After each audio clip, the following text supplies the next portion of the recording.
हाँ हाँ, पहले श्लोक पढ़े। श्लोक देख लेते हैं पहले। तो श्लोक क्या है कि मच्चित्ता मद्गता प्राणा बोधयन्तः परस्परं कथयन्तश्च मां नित्यं तुष्यन्ति च रमन्ति च। तो श्लोक में क्या बता रहे भगवान, दिख रहा है सबको?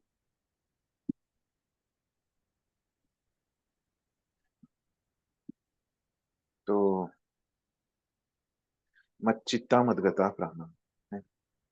तो जिन लोगों का चित्त मेरे में रहता है ना, ऐसे कौन है? तो वो भगवान के भक्त है ना, जिस जो कहा ना 8वें श्लोक में, जिनका उल्लेख हुआ है। किनका उल्लेख हुआ है 8वें श्लोक में? है ना, जो भक्त भगवान की का। भक्ति करते हैं। कैसे करते हैं? भाव से करते हैं। तो ऐसे जो भाव से भक्ति करते हैं तो उनको क्या बोलेंगे? शुद्ध भक्ति बोलेंगे, है ना। तो इसीलिए प्रभुपाद लिख रहे हैं, है ना, कि मेरे शुद्ध भक्तों के विचार, है ना, मच्चित्ता, मुझ में वास करते हैं, है। तो उनके चित्त में भगवान है, मतलब क्या करते हैं? कैसे रहेंगे चित्त में भगवान? जब भी हम उनके बारे में सोचेंगे, विचार करेंगे, तभी रहेंगे ना। तो इसीलिए लिख रहे हैं, मेरे शुद्ध भक्तों के विचार मुझ में वास करते हैं, है ना। फिर आगे क्या बोल रहे हैं? मदगता प्राणा, है ना, जिनके जीवन मुझे अर्पित है। मतलब जीवन अर्पित है, मतलब क्या? अब जीवन मेरी सेवा में अर्पित है। सेवा में अर्पित कर रहे हो, है। तो भगवान को अर्पित करना जीवन, मतलब क्या? भगवान की सेवा में खुद को लगा देना, है। तो इसीलिए प्रभुपाद हमको समझा, प्रभुपाद क्या करते हैं, कृष्ण ने जो बोला है, कि हमको समझाने के लिए उसमें कुछ शब्द, उसमें कुछ शब्द मिला देते हैं, है ना, ताकि हमको समझ में आए। अभी भगवान ने यहाँ पे मेरी सेवा बोला नहीं, है ना, लेकिन जीवन अर्पित करना भगवान को मतलब क्या करना, है ना, एकदम स्पष्ट कर देते हैं भगवान प्रभुपाद, है ना। प्रभुपाद बोलते हैं कि जीवन अर्पित करना मतलब जीवन भर क्या करना? भगवान की कुछ ना कुछ सेवा करना, तभी वो भगवान को अर्पित हो जाए, नहीं तो नहीं होगा, है। बस सब कुछ छोड़ देने से थोड़ी भगवान को अर्पित होगा, है। तो सेवा भी करना बहुत आवश्यक है। फिर आगे क्या बोला है? मदगता प्राण बोधयंत परस्परा। बोधयंत परस्परा मतलब क्या है? कि जो उपदेश है भगवान के, भगवान के बारे में जो कहा गया है, जो कुछ भी शास्त्रों में कहा गया है, जो कुछ भी हमारे आचार्यों ने कहा है, तो वो क्या करते हैं, उसका एक दूसरे को बताते हैं, है ना। अभी क्या बताते हैं? अभी 8वें श्लोक में क्या बताया भगवान ने, कि उनके जो भक्त हैं वो किस तरह से भाव से उनकी क्या करते हैं? भक्ति करते हैं। भक्ति करते हैं। हाँ, तो अभी वो कैसे वो भाव से भक्ति करते हैं, ये अगले श्लोक में बता रहे हैं, है ना। ये 9वें श्लोक में। तो कैसे वो भाव से भक्ति करते हैं? तो पहले तो मन में उनके किसके विचार रहते हैं? ये खुद के बारे में नहीं रहते, है ना। किसके बारे में रहते हैं? भगवान के बारे में। और सभी उनके मन में जो विचार आते हैं वो भगवान से ही संदर्भित रहते हैं, है ना। एक तो भगवान की कथा से संदर्भ में रहेंगे, भगवान से संदर्भ में रहेंगे, या भगवान की सेवा से संदर्भ में रहेंगे, है ना। इसको छोड़ के और उनके मन में कुछ चलता नहीं है। फिर क्या करते हैं वो लोग, है ना, दूसरी चीज जो करते हैं वो क्या है? मदगता प्राण, है ना, मतलब अपने जो प्राण है वो भगवान की सेवा में अर्पित करते हैं। इस तरह से वो भक्ति करते हैं। दूसरी चीज बताएं, और क्या करते हैं वो लोग, है ना, वो क्या करते हैं? बोधयंतः परस्परम, मतलब ये जो भी शास्त्रों के उपदेश है, आचार्यों के उपदेश है, वो क्या करते हैं? एक दूसरे से उसका क्या करते रहते हैं? बोलते रहते हैं, है ना, या सुनते रहते हैं। एक भक्त बोलता है और दूसरा भक्त सुनता है, फिर बाद में वो दूसरा भक्त बोलता है और वो भक्त सुनता है। ऐसे ही उनका चलते रहता है। एक तो ऐसे बोलेंगे, सुनेंगे, नहीं तो सेवा में रहेंगे, नहीं तो क्या करेंगे? भगवान के बारे में विचार करें, भगवान की सेवा के बारे में, और कैसे अच्छे से सेवा कीजिए, है ना। ऐसे उनके मन में विचार चलते रहे। ठीक है, ये 3 कार्य बताए। फिर और क्या करते हैं वो? कथयंतश्च माम नित्यम, तो एक दूसरे में ऐसे ज्ञान प्रदान करते हैं, बातें करते हैं। कथयंत मतलब बातें करना, माम नित्यम। और ऐसे कैसे, माम मतलब भगवान बोल रहे कि मेरे बारे में, मेरे विषय में। तो भगवान के विषय में कैसे बातें करते रहते हैं, नित्य करते रहते हैं। फिर और क्या, फिर बाद में बताते हैं, तुष्यंती च रमन्ति च, है ना। तो इसमें ऐसे नहीं करते कि ये सब चीजें जो वो कर रहे हैं, है ना, वो क्या, उनको कुछ मिलने वाला है इससे, इसलिए नहीं करते, है ना। उनको कुछ पैसा मिलने वाला है या कुछ और इसमें लाभ होने वाला है ना, ये बात यहाँ पे नहीं है। तो ये क्यों करते हैं, जो शुद्ध भक्त है वो क्यों करते हैं ऐसी चीजें, है ना, क्योंकि इसमें ही उनको क्या होता है, आनंद प्राप्त होता है ना। उनको पता है कि इससे और अच्छा कुछ जीवन में करने लायक है नहीं, है ना। इसीलिए ये लोग ऐसे करते रहते हैं, इस प्रकार से भक्ति करते रहते हैं, कि क्या करते हैं, भगवान के बारे में ही विचार करते हैं। फिर भगवान की सेवा में ही अपने जीवन को अर्पित कर देते हैं, और भगवान के बारे में ही एक दूसरे को, जो उपदेश है भगवान के, जो ज्ञान है, वो एक दूसरे को प्रदान करते रहते हैं। और ये सब भगवान के विषय में चलता है, और ये सब होता है क्योंकि इससे उनको आनंद की अनुभूति होती है, संतोष होता है, आनंद होता है, वो ऐसे अनुभव करते हैं, इसलिए ऐसे वो सब करते हैं। ठीक है, तो ये इस प्रकार से ये श्लोक है। और इसके बारे में और कुछ आचार्यों ने बताया है क्या, कि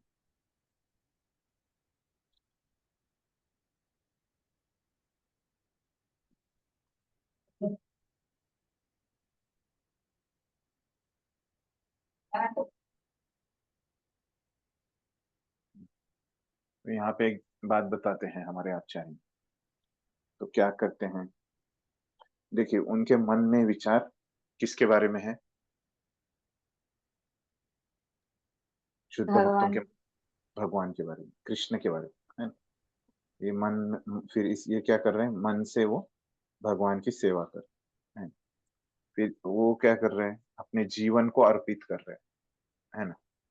तो कहाँ, किस में अर्पित कर रहे हैं अपने जीवन को, सेवा में। सेवा सेवा। में। कैसे करेंगे वो सेवा, शरीर से। हाँ शरीर से, है ना।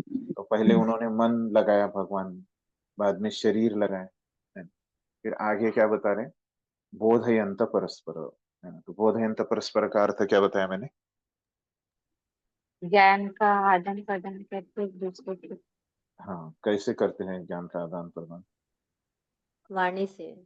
वाणी वाणी। से, हाँ बोलते हैं ना, तभी ज्ञान का आदान प्रदान होगा, है ना। वाणी मतलब क्या कर रहे हैं वो, अपने मन, शरीर और वाणी, है ना, बोलते हैं ना, कायेन वाचा मनसेन्द्रियर्वा, है। तो भगवान के हिस्से हम भक्ति कर सकते हैं, जैसे मैंने पहले ही बताया कि 90वें श्लोक में क्या बता रहे कि कैसे भक्ति करने का है। तो 8वें श्लोक में बताया कि वो भक्ति कर रहे, तो कैसे कर रहे हैं, ये 90वें श्लोक में बता रहे, तो कैसे कर रहे, काया वाचा मनसा, है।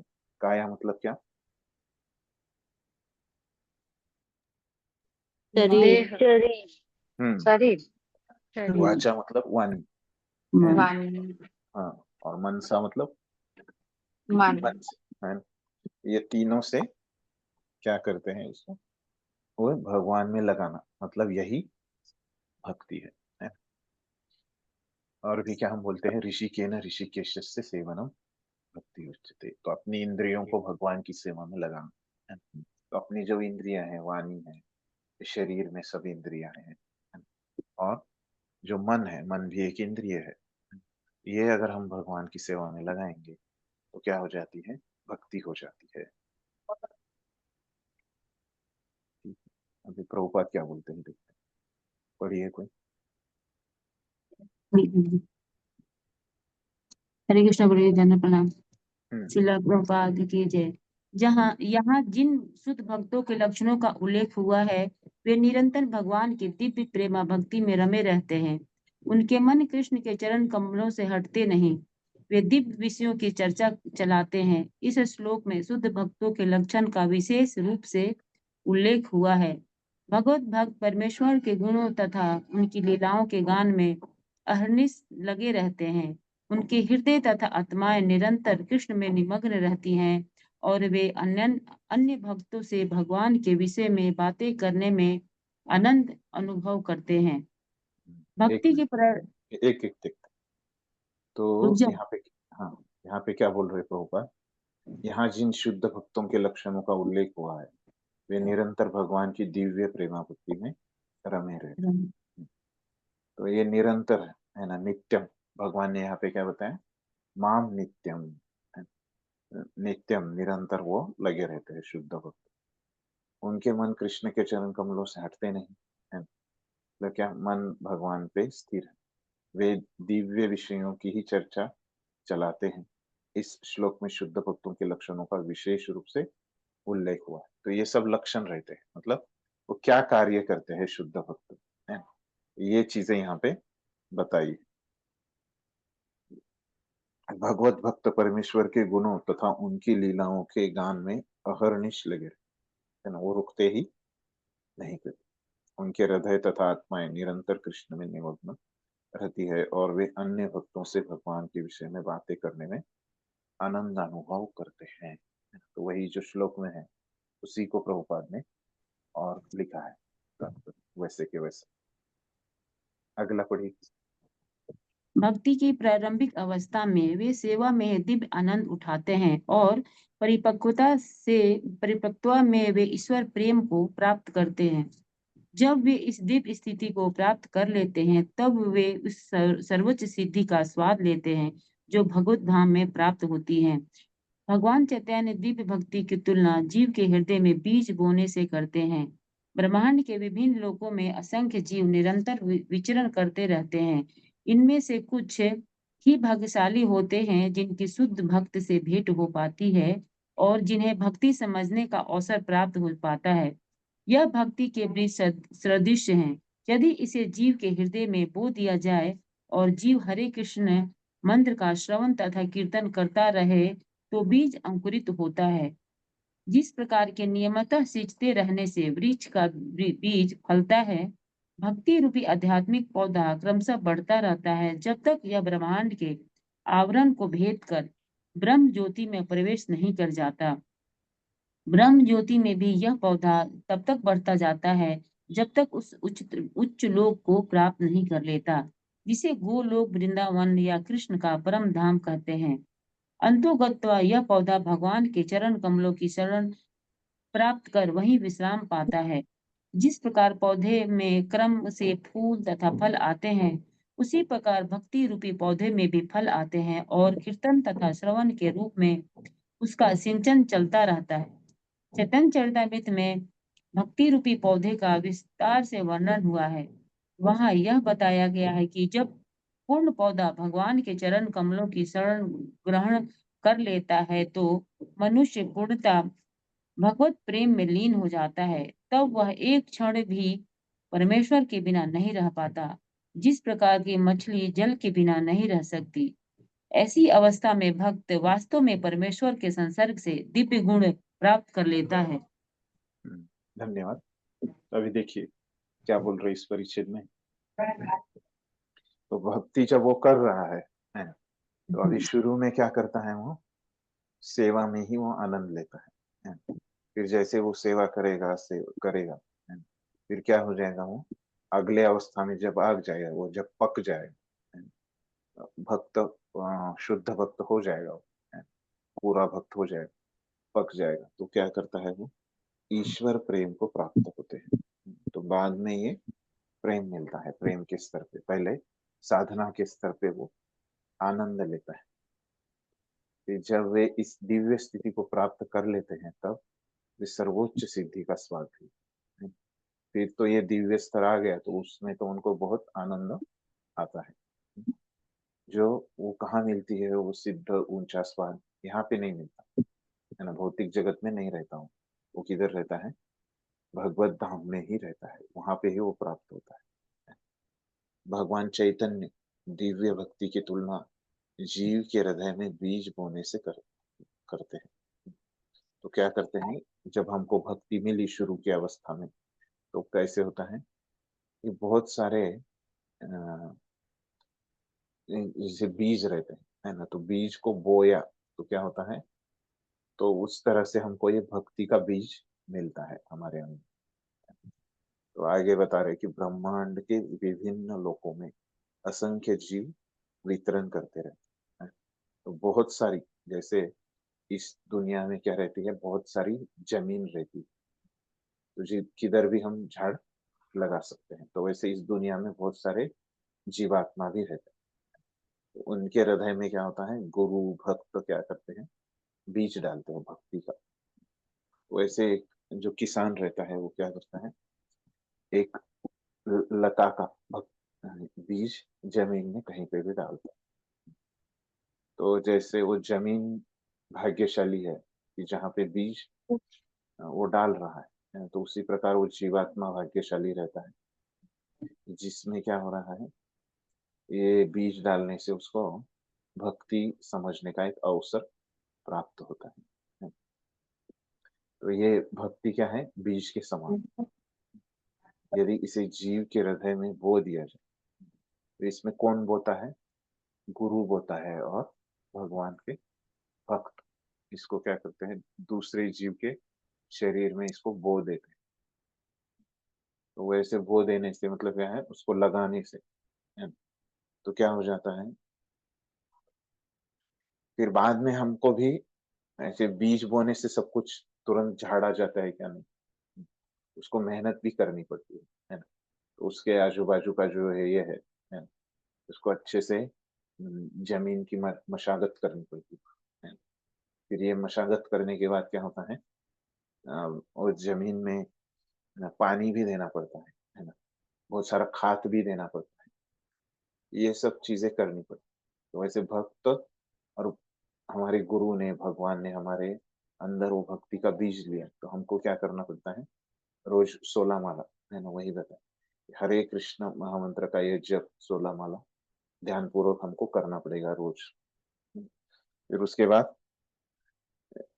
जितना भी हम भगवान के बारे में जान सकते हैं, है ना, श्रवण कर सकते हैं, है ना, तो वो भी हम कर सकते हैं। तो उतना वो बीज क्या हो जाएगा, जल्दी अंकुरित हो जाएगा।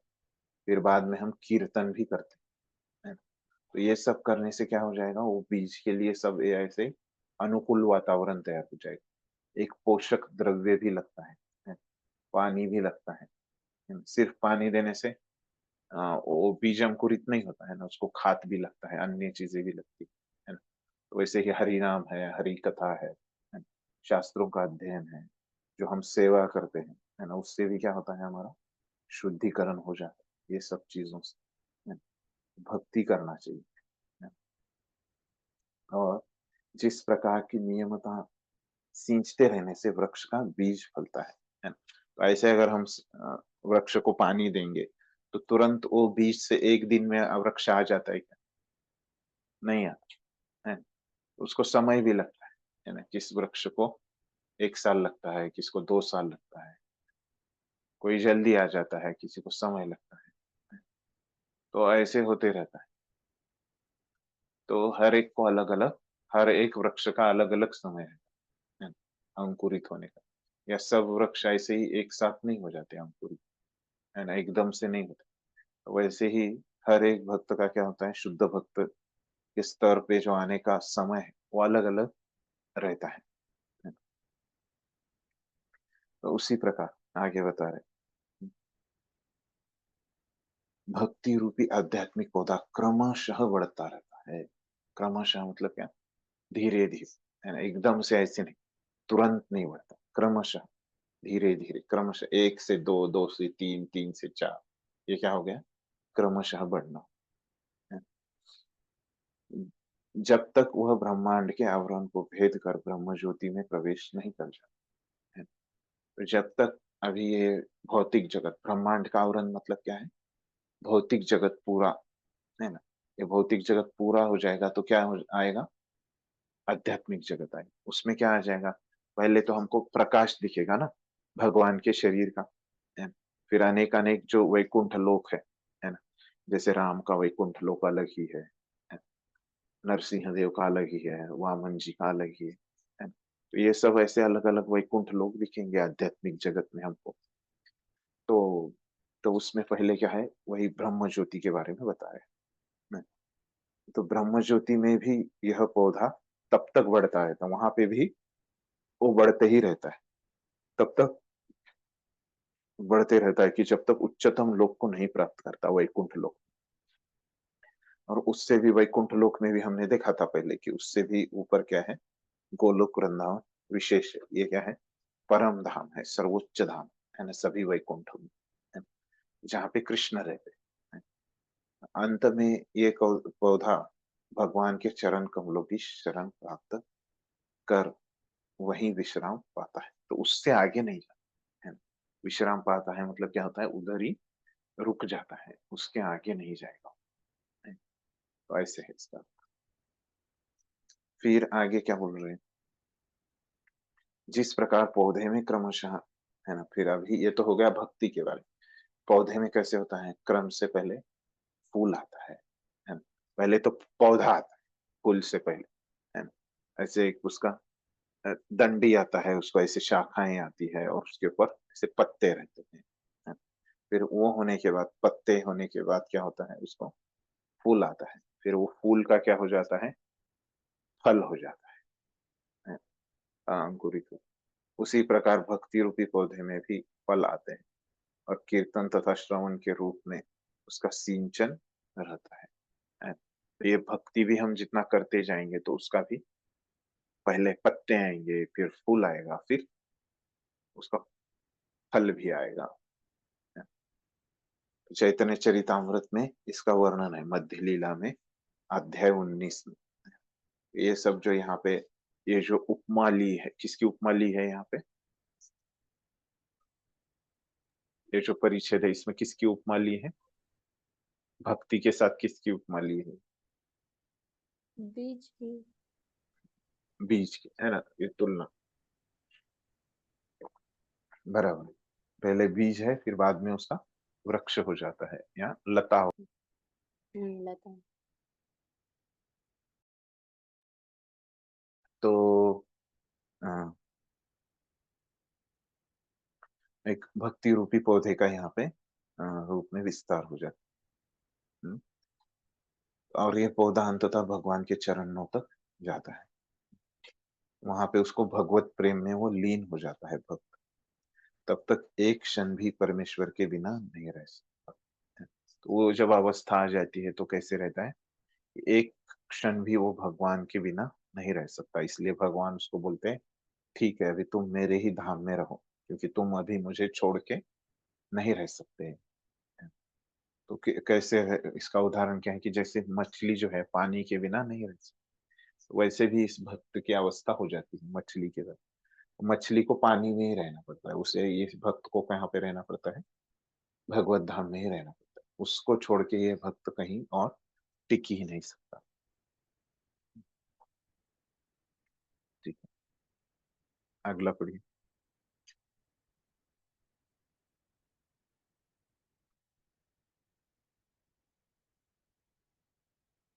है क्या माता जी?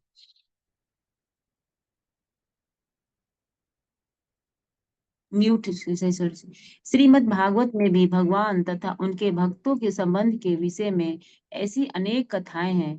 इसलिए श्रीमद् भागवत भक्तों को अत्यंत प्रिय है, जैसा कि भागवत में ही कहा गया है, श्रीमद् भागवतम पुराणम अमलम यद वैश्वानाम प्रियम। ऐसी कथा में भौतिक कार्यों, आर्थिक विकास, इंद्रिय तृप्ति या मोक्ष के विषय में कुछ भी नहीं है। श्रीमद् भागवत ही एकमात्र ऐसी कथा है जिसमें भगवान तथा उनके भक्तों की दिव्य प्रकृति का पूर्ण वर्णन मिलता है। फलतः कृष्ण भावना भावी जीव ऐसे दिव्य साहित्य के श्रवण में दिव्य रुचि दिखाते हैं, जिस प्रकार तरुण तथा तरुणी को परस्पर मिलने में आनंद प्राप्त होता है। हरे कृष्ण। धन्यवाद। तो अभी क्या बोल रहे हैं इस परिच्छेद में प्रभुपाद, कि अभी ये भक्त क्या करता है, सिंचन कैसे करता है। पिछले परिच्छेद में क्या बोला था, ये वृक्ष रूपी पौधे को सिंचन कैसे करता है ये भक्त, शुद्ध भक्त। कीर्तन से, हाँ, हाँ श्रवण जो कीर्तन से, चैंटिंग है शुद्ध तक से, हाँ। हाँ, श्रवण कीर्तन से, जप से, है ना? तो अभी ये जो श्रवण करता है ना? तो कहाँ से श्रवण करता है ना? ये प्रभुपाद अभी बता रहे। कहाँ से करता है श्रवण? भागवत से। भागवत से। हाँ, तो ये श्रीमद् भागवत जो है वो भक्तों को बहुत प्रिय है। तो क्यों ऐसे प्रिय है? क्योंकि क्या दिया है ये श्रीमद् भागवत में, है? तो कृष्ण के बारे में है, कृष्ण और भक्तों के लीलाएं, है ना, इस श्रीमद् भागवत में है। तो ऐसे ये जो अन्य पुराण भी जो है ना, रामायण है, महाभारत है ना, ये भी बहुत अच्छे हैं। तो ये भी पढ़ने से क्या हो जाता है? हमारी भक्ति बढ़ जाती है ना? ये श्रीमद् भागवत में विशेषता क्या है कि हमारी भक्ति क्या हो जाती है? ये राधा कृष्ण के प्रति बढ़ जाती है। और राधा कृष्ण के प्रति जो भक्ति है वो हमको श्रीमद् भागवतम से ही आ सकती है। अन्य कोई पुराणों से वो जनरल भक्ति आ जाए, है। तो जनरल भक्ति आ जाए, है ना। ऐसे खास जो वैशिष्ट्यपूर्ण जो भक्ति है, वो हमको कब आएगी? जब श्रीमद् भागवत पढ़ेंगे तभी आएगी, है ना। खास जो राधा कृष्ण के प्रति है भक्ति है, तो वो जो चैतन्य महाप्रभु हमको देना चाहते थे, है ना, तो वो भक्ति ब्रज भक्ति वो नहीं आएगी अन्य ग्रंथ पढ़ने से, वो बस श्रीमद् भागवतम से ही आए। इसीलिए यहाँ पे क्या बोल रहे प्रभुपाद, ये वैष्णव को बहुत प्रिय है। ऐसी कथा में भौतिक कार्यों, आर्थिक विकास, इंद्रिय तृप्ति तथा मोक्ष के विषय में कुछ भी नहीं है। तो अन्य चीज है ना, और एक विशेषता है ये श्रीमद् भागवत में क्या कहा गया है कि जो अन्य धर्म है, निचले धर्म है ना, तो ये भी अच्छा रहता है ना, कि हमको भी क्या करना चाहिए, अन्य धर्मों का भी हमको पालन करना चाहिए, है ना? लेकिन ये अन्य धर्मों के बारे में श्रीमद् भागवत में नहीं बोला गया है। तो वो उसको क्या बोला है, धर्मो प्रोजित कैतवोत्र परमो, है। तो बताते हैं कि श्रीमद् भागवत में ये जो कैतव धर्म है, मतलब अन्य धर्म भी आवश्यक है, लेकिन उनके बारे में बिल्कुल चर्चा यहाँ पे नहीं की गई। तो उनको ऐसे अनावश्यक ऐसे बोला गया है श्रीमद् भागवत, और केवल भक्ति के बारे में ही यहाँ पे वर्णन है ना। तो इसीलिए भी ये बहुत विशेष ग्रंथ है श्रीमद् भागवत। श्रीमद् भागवत ही एकमात्र ऐसी कथा है ना, जिसमें भगवान तथा उनके भक्तों की दिव्य प्रकृति का पूर्ण वर्णन मिलता है। तो भगवान, उनके भक्त और प्रकृति, दिव्य प्रकृति है ना, जो भौतिक जगत, तो इसका पूर्ण वर्णन वहां पे श्रीमद् भागवत में है। फलतः कृष्ण भावनामृत जीव ऐसे दिव्य साहित्य के श्रवण, दिव्य रुचि दिखाते हैं, जिस प्रकार तरुण तथा तरुणी को परस्पर मिलने में आनंद प्राप्त होता है। तो ये बोल रहा है कि श्रीमद् भागवत इतना महान है। इसमें और कुछ शुद्ध भक्ति को छोड़ के है ही नहीं, है ना। तो इसीलिए क्या होता है कि शुद्ध भक्त भी केवल इससे ही अ, प्रसन्न हो जाते हैं, इसको छोड़ के और कुछ चाहिए नहीं है शुद्ध भक्तों को। उनको जो चाहिए वो इसमें मिल जाता है ना? तो जैसे वो एक दूसरे के प्रति आसक्त रहते हैं, तरुण और तरुणी, है ना? उनको और कुछ नहीं चाहिए रहता है ना? उस समय के लिए। फिर वैसे ही ये भक्तों को और श्रीमद् भागवत, तो इनको छोड़ के, है ना, भक्तों को कुछ चाहिए नहीं रहता है भागवत को छोड़ के।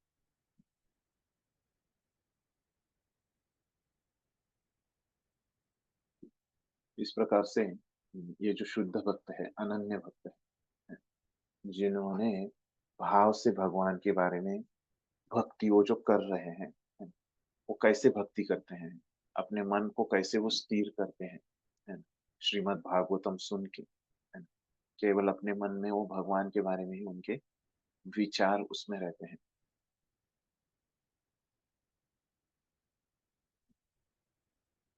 तो इस प्रकार से उनके कार्य रहते हैं। तो ये यहाँ पे प्रभुपाद ने बताया।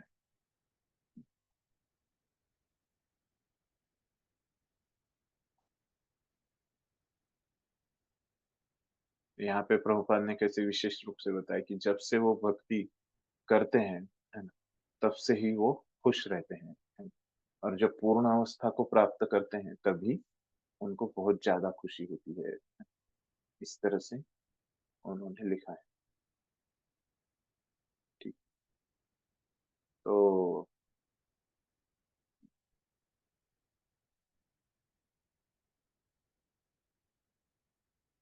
बहुत महत्वपूर्ण जो चतुश्लोकी है ना, उसके बारे में प्रभुपाद ऐसे कहते हैं। ठीक है। तो अगला जो श्लोक है ना, तो अभी यहाँ पे हमको समझ गया कि भक्त भगवान के लिए क्या करते हैं, है ना, क्या करते हैं, उनके बारे में ही विचार करते हैं, है ना? तो अपने पूरे शरीर को भगवान की सेवा में लगा देते हैं और अपने हम्म, भगवान के बारे में विचारों का आदान प्रदान करते हैं। ऐसे भक्त अपना प्रेम व्यक्त करता है भगवान के प्रति, है ना? तो भगवान क्या करते हैं फिर, है ना? तो भक्त क्या करता है वो 9वें श्लोक में हमको पता चला, है? तो फिर 10वें श्लोक में भगवान बता रहे कि वो क्या करते हैं। पहले तो उन्होंने बताया कि भक्त कैसे उनसे आदान प्रदान करता है, फिर भक्त क्या करता है ये अभी अगले श्लोक में बता रहे हैं। तेषां सतत युक्तानां भजतां प्रीतिपूर्वकं ददामि बुद्धि योगम तम येन माम उपयान्ति ते। तो तेषां सतत युक्तानां, तेषां मतलब जो लोग, है ना, उन लोग, है ना, मतलब कौन से लोग, भक्त। हाँ जो जो पहले वाले बताए, है ना, कहाँ पे बताए, जो 10वें श्लोक में, सॉरी जो 9वें श्लोक में, अभी ये 10वां चल रहा है ना, है ना? तो 9वें श्लोक में जिनके बारे में बताया वो किसके बारे में बताया, शुद्ध भक्तों के बारे में, है ना?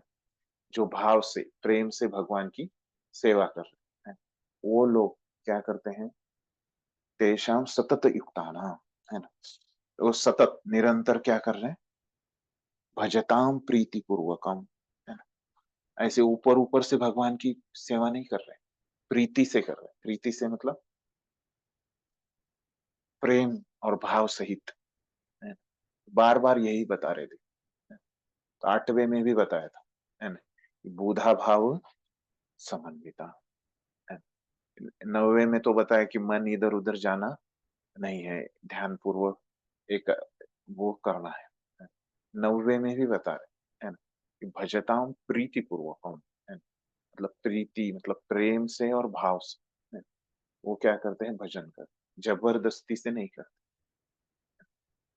तो ये बार बार 8वें में बोला था, 9वें में बोला था, 10वें में भी बोला था, है, कि कोई मेरे को जबरदस्ती कर रहा है, मुझे दिखाना है ना, जो समाज में मैं रहता हूँ, है ना, वहां पे मुझे दिखाना है कि मैं कितना बड़ा भक्त हूँ, है, किसी को दिखाने के लिए, या आ, मैं कितना अच्छा व्यक्ति हूँ, मुझे भक्ति करूंगा मैं तो लोग मुझे अच्छा कहेंगे, है। ये उसका भाव नहीं रहता है। उसका क्या रहता है कि वो केवल भगवान के साथ वो प्रेम से वो सेवा करता है। फिर ऐसा अगर वो करता है, तो भगवान क्या करते हैं फिर, है? तो भक्त तो ऐसे करता है, फिर भगवान कुछ करते हैं या नहीं, या बस उसका वो स्वीकार कर लेते हैं, इतना ही करते हैं, है ना? तो अभी हम आगे देखेंगे कि क्या करते हैं भगवान। तो भगवान बोलते हैं ददामी, है ना, ददामी मतलब मैं देता हूँ, है ना? क्या देता हूँ, बुद्धि योगम तम येन माम उपयान्ति ते, है ना? तो उसको मैं बुद्धि देता हूँ, है ना, कौन सी बुद्धि देता हूँ, है ना? जिससे, है ना, किससे, वो बुद्धि से, है ना, वो किसने दी बुद्धि, भगवान ने दी भक्त को, शुद्ध भक्त को। उससे वो क्या करता है, भगवान को उपयान्ति, है ना, वो उपयान्ति मतलब क्या है, कि प्राप्त कर, जिससे वो भगवान को प्राप्त कर सके, है। ये बुद्धि भक्त को कौन देता है, भगवान ही देते हैं। तो अगर भक्त अपना काम करेगा तो भगवान भी अपना काम करते हैं, है ना, भक्त अपना प्रेम दिखाएगा तो भगवान भी अपना प्रेम दिखाते हैं। कैसे उसको बुद्धि देते हैं ताकि वो भगवान के धाम में वापिस आ जाए, है ना? ये भौतिक जगत, है ना? भगवान को प्राप्त करेगा मतलब भगवान कहाँ पे है? अपने धाम में, है ना? तो उधर वो भी वो क्या जाएगा? उनके ही धाम चला जाएगा, है ना? उधर ही भगवान उसको प्राप्त होगा, है ना? यहाँ पे भौतिक जगत में होंगे क्या? नहीं होंगे, है ना? उधर ही भगवान के धाम में प्राप्त होंगे। तो ऐसे प्रकार से ये इसका अर्थ है। इसमें कुछ विशेष है क्या देखते हैं भाषांतर में कि यहाँ पे हमको समझ में आ गया कि हमको प्रीति पूर्वक भक्ति करना है ना? भाव पूर्वक भक्ति करना है। अगर हम सोचते हैं कि अरे करना पड़ता है, मैंने तो शपथ ली है ना? और मेरे को दीक्षा चाहिए, इसलिए मुझे अभी करना पड़ेगा, ऐसे नहीं सोचता हूँ, है ना? कि क्या है, प्रेम पूर्वक वो करते रहता है, उसको नहीं लगता ये बोझा नहीं लगता भक्ति। तो ऐसे भक्त को ही क्या करते हैं, भगवान बुद्धि देते हैं। तो मतलब क्या है कि भक्त को भक्ति करते रहना है प्रेम से, है ना? फिर भगवान उसको देख लेंगे उसके बारे में। वो भक्ति को, अपनी भक्ति को देखेगा तो भगवान उसके जीवन को देख लेते हैं। तो हमारा ध्यान क्या होना चाहिए? केवल हमारी सेवा के ऊपर, हमारी साधना के ऊपर होना चाहिए।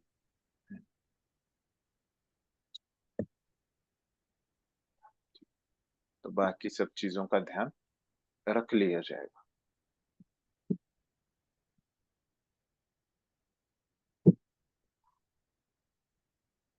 तो मतलब यहाँ पे इस श्लोक में हमको और क्या समझ में आ गया कि भगवान ने जो बोला था उनके बारे में उनका भक्त समझ सकता है ना? तो जो ऐश्वर्य ज्ञान के पहले श्लोक भगवान ने बताए थे, है ना? तो बताया था उसमें कि देवी देवता, है ना, ये महर्षिगण भी क्या है कि उनके भक्त को नहीं, सॉरी, उनको नहीं समझ पाते, है ना? लेकिन भगवान के जो भक्त हैं वो भगवान को समझ पाते हैं, है ना? कैसे? वहां पे बताया था प्रभुपाद ने कि वो क्या करते हैं, भगवान के भक्त भगवान से ही श्रवण करते हैं, उनको पता चल जाता है भगवान का ऐश्वर्य ज्ञान, है। तो ये तो बात हो गई कि भगवान के बारे में वो जानते हैं कैसे, श्रवण से, है ना? और क्या है चीज है कि अगर ऐसे भगवान की सेवा में वो लगे रहेंगे, है ना, तो सतत युक्ता नाम, ऐसे ही सतत वो अगर भगवान की सेवा में लगे रहेंगे तो क्या होता है, तो भगवान उनके हृदय में प्रवेश करते हैं, है ना?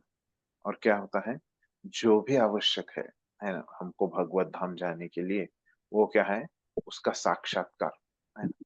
तो जो बोलते हैं ना, ये इनको, हमारे जो गुरु है उनको साक्षात्कार है, हमारे जो वरिष्ठ भक्त है, हमारे जो काउंसलर है, जो अन्य वरिष्ठ भक्त है, मंदिर के अध्यक्ष है, इनको साक्षात्कार है बोलते हैं, है?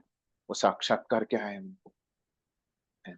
कैसे आता है वो साक्षात्कार, कौन देता है वो साक्षात्कार, है ना? तो ये यहाँ पे हमको पता चल रहा है ये श्लोक से, है ना? तो साक्षात्कार मतलब वो हम उनको ज्यादा पता रहता है, उनको अनुभव रहता है ना? तो किसके बारे में अनुभव रहता है, ये भगवान कैसे मदद करते हैं, है ना? ये भक्ति के बारे में उनको ज्यादा अनुभव रहता है, उसको साक्षात्कार बोलते हैं। और वो प्रदान कैसे करता है, जिससे हम भगवान के पास जा सके, है ना? वो प्रदान भी भगवान देते हैं। कब देते हैं? तो जब हम अपने को भगवान की निरंतर सेवा में लगाएंगे, भक्ति में लगाएंगे, है, तब भगवान ऐसे साक्षात्कार देते हैं। तो इसीलिए बोला जाता है कि जो सीनियर भक्त है, वरिष्ठ भक्त है, जो हमारे गुरु है ना, तो इनके पास साक्षात्कार है, क्योंकि उन्होंने उस तरह से प्रेम पूर्वक वो भक्ति की है, इसलिए उनको साक्षात्कार, अपने आप उनको साक्षात्कार नहीं आया है। उन्होंने तो श्रवण से किया है ना? श्रवण से भी आता है साक्षात्कार। फिर यहाँ पे एक और चीज बताया, श्रवण के बारे में भी बताया पहले श्लोक में, लेकिन अभी और एक चीज है कि भक्ति करने से भी क्या हो जाता है, क्या हो जाता है, साक्षात्कार मिलता है ना? भगवान वो अर्पित करते हैं साक्षात्कार, जिससे क्या हो जाएगा, हम उसको प्राप्त करके हम क्या कर सकेंगे, भगवान को धाम को जाएंगे, भगवान को प्राप्त कर सकेंगे। ये ऐसे फायदा रहता है सेवा का, है ना। तो आपने बहुत बार सुना होगा, आपके मंदिर में बोलते होंगे कि ये सेवा करने से हमको साक्षात्कार आता है। तो कैसे आता है, इसका उत्तर अभी हमको इस श्लोक में मिला। बहुत सारे भक्तों को ये प्रश्न रहता है, अरे कैसे ये भक्ति करने से, है ना? कैसे ये अनुभव आता है और कैसे ये साक्षात्कार आता है ना? तो कैसे आता है ये साक्षात्कार और अनुभव?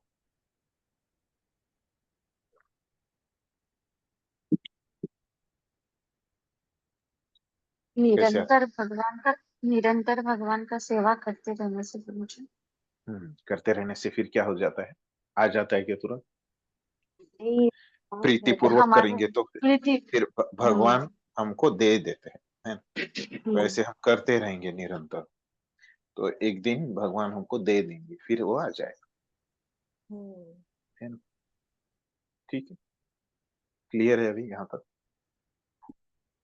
ठीक है, अभी तात्पर्य से देखते हैं। पहले मतलब पहला परिच्छेद पढ़िए।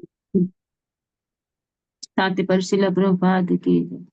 इस श्लोक में बुद्धि योगम शब्द अत्यंत महत्वपूर्ण है।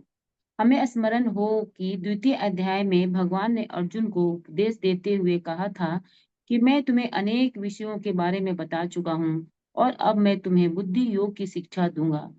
अब उसी बुद्धि योग की व्याख्या की जा रही है। बुद्धि योग कृष्ण भावनामृत में रहकर कार्य करने को कहते हैं और यही उत्तम बुद्धि है। बुद्धि का अर्थ है बुद्धि और योग का अर्थ है यौगिक गतिविधियां अथवा यौगिक उन्नति। जब कोई भगवत धाम को जाना चाहता है और भक्ति में वह कृष्ण भावनामृत को ग्रहण कर लेता है तो उसका यह कार्य बुद्धि योग कहलाता है। दूसरे शब्दों में बुद्धि योग यह विधि है जिससे मनुष्य भव बंधन से छूटना चाहता है। उन्नति करने का चरम लक्ष्य कृष्ण प्राप्ति है। लोग इसे नहीं जानते, अतः भक्तों तथा प्रामाणिक गुरुओं की संगति आवश्यक है। मनुष्यों को ज्ञात होना चाहिए कि कृष्ण ही लक्ष्य है और जब लक्ष्य निर्दिष्ट है तो पथ भी मंद गति से प्रगति करने पर भी अंतिम लक्ष्य प्राप्त हो जाता है। आगे प्रभु जी। धन्यवाद। इतना ही देख लेते पहले, धन्यवाद। तो अभी यहाँ पे क्या बता रहे प्रभुपाद कि यहाँ पे बुद्धि योग, है ना, ये महत्वपूर्ण शब्द है बोल रहे। तो क्या है ये बुद्धि योग? ये पहले भी दूसरे अध्याय में भगवान ने ये बोला था अर्जुन को, जब उपदेश कर रहे थे वहाँ पे, तुम्हें अनेक विषयों के बारे में बता चुका हूँ, अब मैं तुम्हें बुद्धि योग की शिक्षा दूँ, ऐसे भगवान ने बोला था वहाँ। तो अभी उस बुद्धि योग की व्याख्या की जा रही। वो क्या है? बुद्धि योग कृष्ण भावनामृत में रहकर कार्य करने को कहते हैं, तो यही उत्तम बुद्धि योग है। तो बुद्धि योग मतलब क्या? भगवान के साथ कैसे संबंध जोड़ते हैं बुद्धि योग से? तो क्या है कि कृष्ण भावनामृत में कार्य करना, भगवान की प्रसन्नता के लिए कार्य करना। बुद्धि का अर्थ तो है बुद्धि, और योग का अर्थ है योगिक गतिविधियां अथवा योगिक उन्नति। जब कोई भगवत धाम को जाना चाहता है और भक्ति में यह कृष्ण भावनामृत को ग्रहण कर लेता है, तो उसका यह कार्य बुद्धि योग कहलाता है। बुद्धि योग मतलब क्या है? एक तो पहला उन्होंने बताया कि कृष्ण भावनामृत में रहकर भगवान के लिए कार्य करना, है ना, ये तो पहला हो। फिर दूसरा उसका अर्थ बता रहे हैं कि अगर किसी को भगवत धाम जाना है और वो उस भगवत धाम जाने के लिए भक्ति को, कृष्ण भावनामृत के रास्ते को अगर वो चुन लेता है, उसको भी क्या कहते हैं? बुद्धि योग कहते हैं। दूसरे शब्दों में बुद्धि योग यह विधि है जिससे मनुष्य भव बंधन से छूटना चाहता है। तो अभी तीसरा व्याख्या बता रहे हैं किसका? बुद्धि योग का। तीसरा व्याख्या क्या बताया कि ये भौतिक जगत से मुक्ति, है ना, भव बंधन से छूटना चाहता है और आध्यात्मिक जगत में जाना चाहता है, कृष्ण प्राप्ति उसका ध्येय है। तो इसी को बुद्धि योग कहते हैं। अतः भक्तों तथा प्रामाणिक गुरु की संगति हो। तो ये कैसे प्राप्त करेगा? तो भक्तों के संग से, भक्ति करके, कृष्ण भावनामृत में कार्य करके, तो उसको समझ में आ जाएगा कि अपने जीवन के लक्ष्य कौन है? कृष्ण है। और जब एक बार लक्ष्य उसको पता चले, है ना, जैसे मुझे यहाँ से पता चल गया कि मुझे मुंबई जाना है, तो फिर मैं क्या करूंगा, यहाँ से मंदिर से निकलूंगा, है ना। फिर मेरे पास जितना पैसे हैं, है ना, उसके हिसाब से मैं देखूंगा कि मुझे बस से जाना है, ट्रेन से जाना है, या फ्लाइट से जाना है, या खुद की कार है ना, या जो खुद की प्राइवेट कार भी भाड़े से मिलती है ना, वो देखूंगा। लेकिन एक बार पहले लक्ष्य मेरा हो जाए, मुझे कहाँ पे जाना है, तो फिर मैं कैसे भी वहां पे जाऊंगा, है। कभी फास्ट चले जाऊंगा या स्लो, है। उससे फर्क नहीं पड़ता, अगर लक्ष्य फिक्स है तो मैं वहां पे पहुंच ही जाऊंगा, ऐसे बता। तो इसका ये लक्ष्य फिक्स रहता है कि उसको कृष्ण ही चाहिए और कुछ नहीं चाहिए।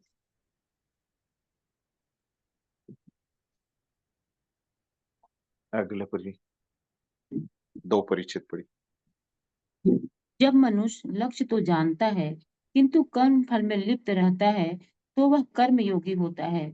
यह जानते हुए कि लक्ष्य कृष्ण है, जब कोई कृष्ण को समझने के लिए मानसिक चिंतन का सहारा लेता है तो वह ज्ञान योग में लीन होता है। किंतु जब वह लक्ष्य को जानकर कृष्ण भावनामृत तथा भक्ति में कृष्ण की खोज करता है तो वह भक्ति योगी या बुद्धि योगी होता है, और यही पूर्ण योग है। यह पूर्ण योग ही जीवन की सिद्धावस्था है। जब व्यक्ति प्रामाणिक गुरु के होते हुए तथा आध्यात्मिक संघ के से संबंध रहकर भी प्रगति नहीं कर पाता क्योंकि वह बुद्धिमान नहीं है, तो कृष्ण उसके अंतर से उपदेश देते हैं जिससे वह सरलता से उन तक पहुंच सके। इसके लिए जिस योग्यता की उपेक्षा है वह यह है कृष्ण भावनामृत में निरंतर रहकर प्रेम तथा अपेक्षा भक्ति है, की अपेक्षा, अच्छा उपेक्षा नहीं, अपेक्षा। हाँ, की अपेक्षा है वह यह है कि कृष्ण भावनामृत में निरंतर रहकर प्रेम तथा भक्ति के साथ सभी प्रकार की सेवा की जाए। उसे कृष्ण के लिए कुछ न कुछ कार्य करते रहना चाहिए, किंतु प्रेम पूर्वक। यदि भक्त इतना बुद्धिमान नहीं है कि आत्म संस्कार के पथ पर प्रगति कर सके, किंतु यदि वह एक निष्ठ हो रहकर भक्ति कार्यों में रत रहता है तो भगवान उसे अवसर देते हैं कि वह उन्नति करके अंत में उनके पास पहुंच जाए। जय हरि धन्यवाद। कृष्ण। तो अभी क्या बोल रहे प्रभुपाद, देखिए। तो जैसे अभी पहले उन्होंने पिछले परिच्छेद में क्या बोला था, कि जैसे अगर किसी का लक्ष्य फिक्स है ना, अभी मैं यहाँ पे हूँ, है ना, और मेरा लक्ष्य फिक्स है कि मुझे यहाँ पे जाना है, तो इधर जाना है तो कैसे होगे, ऐसे जा सकता हूँ, ऐसे जा सकता हूँ, ऐसे जा सकता हूँ, ऐसे जा सकता हूँ, है ना। लेकिन अगर फिक्स है कि मुझे यहाँ पे जाना है तो मैं जाऊंगा कैसे, तो अलग अलग रास्ते होते हैं। तो वैसे ही क्या है, ये कर्म योग हो गया एक रास्ता, एक रास्ता हो गया ज्ञान योग, दूसरा हो गया अष्टांग योग, और ये डायरेक्ट सीधा चला गया। जो रास्ता फास्ट लेके जाता है उसको क्या बोलते हैं, भक्ति योग, है ना, कम समय में, है ना। तो प्रभुपाद अन्य जगह पे आप एक अलग भी उदाहरण देते हैं, है ना। जैसे ऐसे बड़ी मंजिल है ना, 100 इसमें मंजिल है। तो क्या है, इसमें अगर नीचे से ऊपर जाना है तो क्या रहेगा, सीढ़ियां भी रहेगी ऐसे, और दूसरा रहेगा ऐसे लिफ्ट भी रहेगी। तो ये अन्य जो पद्धतियां हैं वो प्रभुपाद क्या बोलते हैं, ये सीढ़ियों की तरह है, आराम से जाती रहती। और भक्ति योग क्या है, एक लिफ्ट की तरह है। तो वैसे ही, है ना, तो ये अगले परिच्छेद में बताया है। तो सब कर्म योग, ज्ञान योग, है, और भक्ति योग। फिर उसके आगे क्या बोल रहे हैं कि जब व्यक्ति प्रामाणिक गुरु के एक होते हुए तथा आध्यात्मिक संघ में संबंध रखकर भी प्रगति नहीं कर, है ना। तो बहुत सारे लोग क्या करते हैं, इस्कॉन में आते हैं, है ना। तो इस्कॉन में तो सभी क्या है, प्रामाणिक गुरु है। और आध्यात्मिक संघ है इस्कॉन में, है। तो इस्कॉन में आते हैं, लेकिन क्या होता है, सब लोग प्रगति कर पाते हैं क्या, नहीं कर पाते। फिर क्या होता है, तो कुछ जो बुद्धिमान है वो प्रगति कर पाते हैं, है ना। तो देखिए 2 लोग इस्कॉन में एक ही समय आ जाते हैं, लेकिन समान प्रगति करते हैं क्या, नहीं करते, है ना। ऐसे क्यों हो जाता है, तो बोल रहे, तो कृष्ण उनके उसके अंतर से उपदेश कर देते हैं जिसे वह सरलता से उन तक पहुंच सके। तो कृष्ण क्या करते हैं, अलग अलग उपदेश देते हैं अलग अलग लोगों को, क्योंकि वो लोग भी क्या है, अलग अलग प्रकार की भक्ति करते हैं। तो इसके लिए जिस योग्यता की अपेक्षा है ना, वो वह क्या है, कृष्ण भावनामृत में निरंतर रहकर प्रेम तथा भक्ति के साथ सभी प्रकार की सेवा कीजिए। तो अगर हमको कृष्ण से मदद चाहिए, है ना, तो हमको क्या करना पड़ेगा, तो हमको भी जो कृष्ण बोलेंगे रहे, है ना, मैं किसको मदद करूंगा, है ना, तो कृष्ण यहाँ पे स्पष्ट बता दी कि वो किसको मदद करेंगे, किसको वो प्रदान करेंगे ज्ञान, जिससे वो उनके पास आ जाए। तो किसको करेंगे कृष्ण ज्ञान प्रदान? जिसके अंदर प्रेम का भाव हो भगवान के प्रति। सिर्फ प्रेम के भाव होने से करेंगे क्या?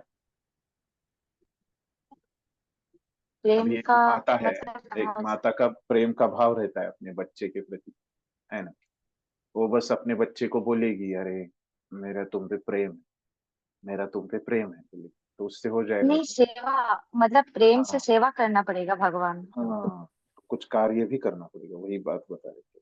मुझे आपकी आवाज थोड़ी स्लो हो गई अचानक, पता नहीं कुछ मुझे ना ही स्लो कुछ, हो या सबको। पहले जितनी आ रही थी उतनी कम हो गई क्या आवाज? सही है, अब नहीं सही तो है। प्रभु जी, नहीं हम प्रभु लोग जी, सही है आवाज। बीच में थोड़ा सही कम है। हो गया था, अब सही है। बीच बीच में सही है, कम हो रहा है थोड़ा क्या? सा जोर से बोलेंगे आप। ये सही है। बीच बीच में कम हो रहा है? जी, बीच बीच में कभी ना बहुत धीमे हो जाता है, फिर वो शायद माइक्रोफोन को है तो कभी पास में होता है तो अच्छे आता है, फिर कभी कुछ सुनाई नहीं देता, ऐसा होता ऐसे हो रहा है क्या?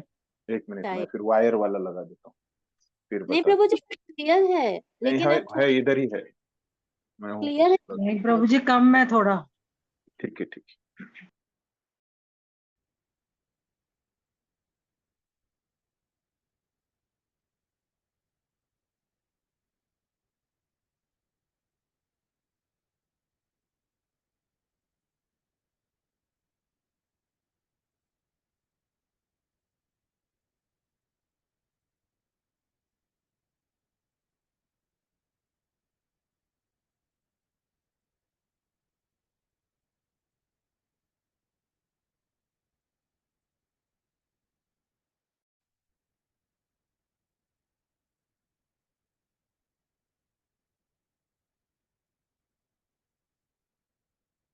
हरे कृष्ण, आवाज आ रहा है? हाँ सही है। ठीक। सही है प्रभु जी। हम्म। तो कहाँ तक आए थे हम? हम्म। तो जो भगवान किसको ये करेंगे, ज्ञान प्रदान करेंगे, तो जो उनके लिए, है ना, ऐसे प्रेम पूर्वक कार्य है। करेगा, है ना, तो उसी को क्या करेंगे, ज्ञान प्रदान करेंगे, है ना। तो यही बात है, तो हमको क्या करना पड़ेगा, हमारे पास कुछ ना कुछ ऐसे सेवा होनी चाहिए, और जो भी हमारे पास सेवा है वो हमने कैसे करनी चाहिए, प्रेम पूर्वक करनी चाहिए, है। तभी क्या हो जाएगा, भगवान हमको बुद्धि देंगे जिससे हम भगवान को प्राप्त कर सके। ठीक है।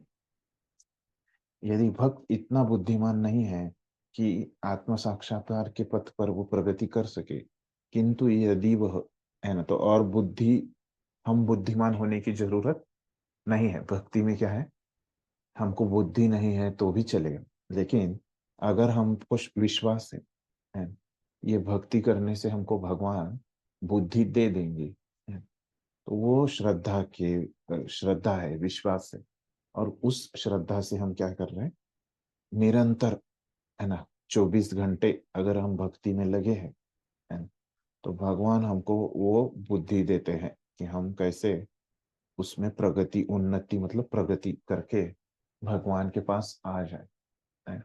हम में कुछ रहे, योग्यता नहीं रहे, है, तो उससे कुछ फर्क नहीं पड़ता, है ना। तो हम कितने भी गए गुजरे हों, है ना, तो भी कुछ फर्क नहीं पड़ता भक्ति में। बस हमको क्या करना चाहिए, हमको भगवान की सेवा में लगना है 24 घंटे, है ना, किसी भी प्रकार से प्रेम से, है ना, वैसे पूर्ण अगर हम करेंगे, समर्पण देना चाहिए प्रभु जी हम लोग को हम्म, भगवान के लिए।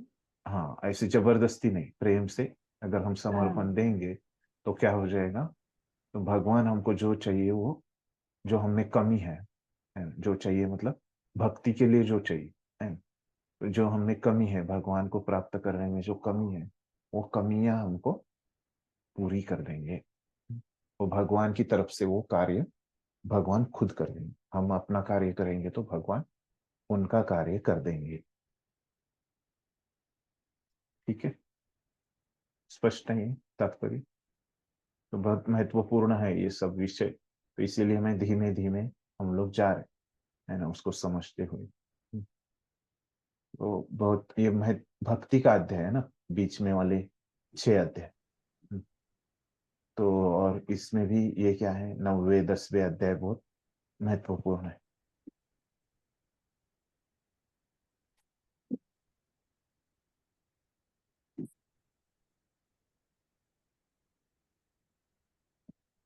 आचार्य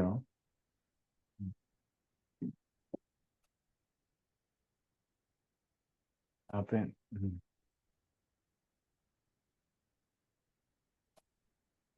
यही बात है जो प्रभुपाद ने ली है पूरी। ठीक है, तो यहाँ पे स्पष्ट हो गया 10वें श्लोक तक। तो आगे भगवान बताते हैं कि, तो यहाँ पे एक कार्य बताया जो भगवान करते हैं, है कि भगवान बुद्धि हमको देते हैं। अगर हम लोग प्रेम से अगर भगवान की भक्ति में, भगवान की सेवा में लगे हैं, तो भगवान हमको बुद्धि देते हैं भगवान के पास आने की।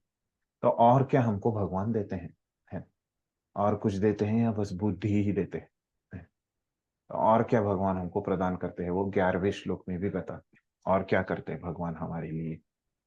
तो बता रहे, तेषाम एवानुकंपार्थम अहम अज्ञानजं तमः नाशयामि आत्मभावस्तो ज्ञानदीपेन भास्वता। भगवान क्या करते हैं, तेषाम, है ना, मतलब क्या, उन लोगों को, किन लोगों को, किन भक्तों लोगों को, को, हाँ, सिर्फ शुद्ध भक्तों भक्त को जो क्या, होते हैं, शुद्ध सिर्फ भक्त जो होते हैं, कैसे कैसे शुद्ध भक्त, जो प्रेम पूर्वक भगवान की जो सेवा प्रेम हाँ पूर्वक सेवा सेवा में हाँ, लगे रहते हैं कैसे सेवा में लगा रहे हैं, निरंतर, है ना, प्रेम निरंतर। पूर्वक सेवा में निरंतर लगे हैं, है ना। तो ऐसे लोगों को ही, है ना, सभी लोगों को नहीं, है ना। तो इस्कॉन में सभी भक्त हैं, तो सभी को नहीं मिलेगा, लेकिन वो क्या है, जो लोग सेवा कर रहे हैं, प्रेम पूर्वक कर रहे हैं और निरंतर, एक दिन करते हैं दूसरे दिन नहीं करते, है ना, दिन में आधा घंटा ही करते हैं, ऐसे नहीं। तो निरंतर जो कर रहे हैं उनको, तेषाम एवानुकंपार्थम, है ना। तो उन पे क्या करते हैं भगवान, निश्चित ही, निश्चय ही, एवं मतलब निश्चय ही, अनुकंपा दिखाते, मतलब अपनी विशेष कृपा दिखाते हैं, है। तो क्या है, अहम अज्ञान जम तमः, है। उनके इसमें जो भी अज्ञान है हमारे अंदर, हम सेवा में लगे हैं फिर भी, लेकिन हमारे अंदर अज्ञान रहता है। तो ये अज्ञान को निकाल देंगे अगर हम सेवा में लगेंगे तो, है। तो अज्ञानजम तमः, अंधकार को नाशयामी, है ना, इसका नाश कर देंगे भगवान, खुद इसका नाश कर देंगे। जो भी हमारे अंदर अज्ञान है, हमारे हृदय में, है, जो भी अज्ञान है उसको भगवान निकाल देंगे। आत्मभावस्थ, है, तुम आत्मभावस्थ, उनके हृदय में स्थित, है, ज्ञान दीपेन, है ना। तो भगवान वहां पे हमारे हृदय में क्या करेंगे, जो अंधकार है ना, जो अज्ञान है, तो उसमें क्या करेंगे, ज्ञान का दिया लगाएंगे, है ना। और वो ज्ञान का दिया लगाने से क्या हो जाएगा, दिया लगाने से क्या हो जाता है, अंधकार बढ़ता है कि कम हो जाता है, अंधकार दूर हो कम जाता हो है। जाता है, कम हो जाता हाँ। है। तो वो अज्ञान भी क्या हो जाएगा, कम हो हम जाएगा, दूर होते हो दूर जाए। हो जाएगा, है ना। जो अज्ञान रूपी अंधकार है वो भी दूर हो जाएगा, ऐसे बता रहे हैं।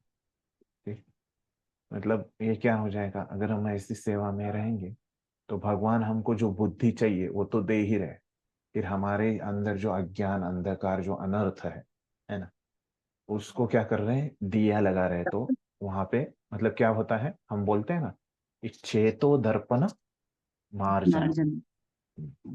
तो क्या होता है, मार्जन हम कहाँ पे मार्जन करते हैं हम लोग? जहाँ पे गंदगी है ना? मार्जन मतलब सफाई का है। तो सेवा करने से क्या हो जाता है? हम लोग बोलते हैं कि सेवा करने से हमको साक्षात्कार मिलता है ना? और क्या हो जाता है? हमारा शुद्धिकरण हो जाता है। ऐसे आपने बहुत प्रवचनों में सुना होगा, है ना? तो आपके यहाँ पे तो सेवा करने से हमको साक्षात्कार मिलता है और हमारा शुद्धिकरण होता है ना? लेकिन वो हमको समझता नहीं था। अरे कैसे होता है? ये साक्षात्कार कहाँ से आता है? ये शुद्धिकरण कहाँ से होता है? तो ये कहाँ से होता है? तो 10वें श्लोक में भगवान ने क्या बोला कि सेवा करने से जो साक्षात्कार आता है वो कहाँ से आता है? भगवान से आता है। तो अभी 11वें श्लोक में क्या बोल रहे भगवान? सेवा करने से जो शुद्धिकरण होता है ना, वो मैं ही करता हूँ, है ना? जो गंदगी है, जो अंधकार है ना, उधर दिया रोशनी मैं ही लगाता हूँ, है ना?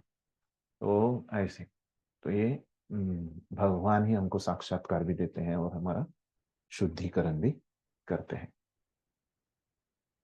ठीक है, इसमें भाषांतर में कुछ विशेष है क्या? देखते हैं कि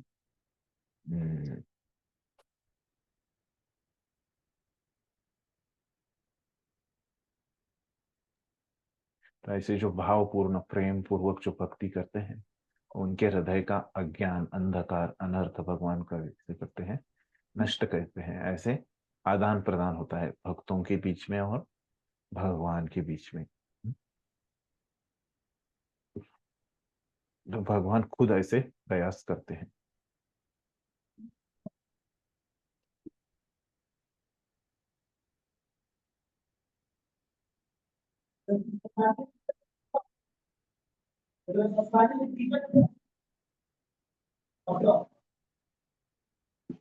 भक्त क्या करता है? अपना कार्य करता है, बस वो भगवान के लिए प्रेम पूर्वक सेवा करने का, और भगवान अपना कार्य करते हैं उसको साक्षात्कार देने का और उसका हृदय शुद्ध करने का। ठीक है,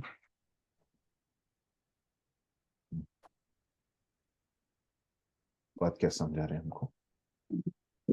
पढ़िए माता जी एक परिचय। तात्पर्य श्रील प्रभुपाद की जय।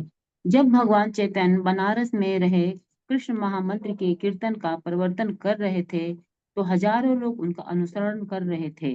तत्कालीन बनारस के अत्यंत प्रभावशाली एवं विद्वान प्रकाशानंद सरस्वती उनको भावुक कहकर उनका उपहास करते थे। कभी कभी भक्तों की आलोचना दार्शनिक दार्शनिक यह सोचकर करते हैं कि भक्तगण अंधकार में हैं और दार्शनिक दृष्टि से भोले भाले भावुक है, किंतु यह तथ्य नहीं है। ऐसे अनेक बड़े बड़े विद्वान पुरुष हैं जिन्होंने भक्ति का दर्शन प्रस्तुत किया है, किंतु यदि कोई भक्त उनके इस साहित्य का या अपने गुरु का लाभ न भी उठाए और यदि वह अपनी भक्ति में एकनिष्ठ रहे तो उसके अंदर से कृष्ण स्वयं उसकी सहायता करते हैं। अतः कृष्ण भावनामृत में रत एक निष्ठ भक्त ज्ञान रहित नहीं हो सकता। इसके लिए इतनी ही योग्यता चाहिए कि वह पूर्ण कृष्ण भावनामृत में रहकर भक्ति संपन्न करता रहे। यहाँ पे क्या बोल रहे कि कभी कभी भक्तों को क्या समझते हैं लोग, ये भक्त क्या करते हैं? प्रेम पूर्वक भगवान के लिए कार्य करते रहते हैं। तो ऐसे अगर कर रहे हैं तो बाकी के लोगों को क्या लगता है? अरे फिर ये कार्य कुछ भी हो सकता है ना। तो कभी कभी भक्त लोग क्या करते हैं? प्रेम पूर्वक बस भगवान के लिए माला ही बनाते हैं। कुछ भक्त लोग क्या करते हैं? प्रेम पूर्वक भगवान के लिए क्या करते हैं? भोग ही बना दे। कुछ लोग क्या करते हैं? प्रेम पूर्वक भगवान की किताबें ही बांटते हैं। तो ऐसे कार्य जब कर रहे हैं तो लोगों को लगता है अरे ये तो पढ़ाई नहीं कर रहे हैं, तो भगवान के बारे में ये कुछ तो पढ़ाई ही नहीं कर रहे, ऐसे नहीं कर रहे हैं, तो उनको लगता है कि अरे ये भावुक है ना, इसके ये जो भक्ति कर रहा है इसका कुछ आधार ही नहीं है, ऐसे लोगों को लगता है। हम लोग तो कितना पढ़ाई करते हैं भगवान के बारे में, है ना, फिर भी क्या है, हमको अभी तक भगवान प्राप्त नहीं हुए। ये लोग तो भगवान के बारे में कुछ पढ़ते ही नहीं, है ना, ये बड़े बड़े वेद, है ना, ये सब चीजें ये लोग पढ़ते ही नहीं, है ना?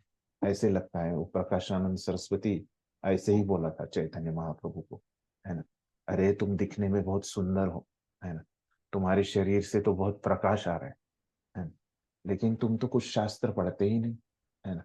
तुम तो ऐसे ही पागलों की तरह नाच रहे हो, गा रहे हो, ऐसे वो चैतन्य महाप्रभु को बोलते रहते हैं।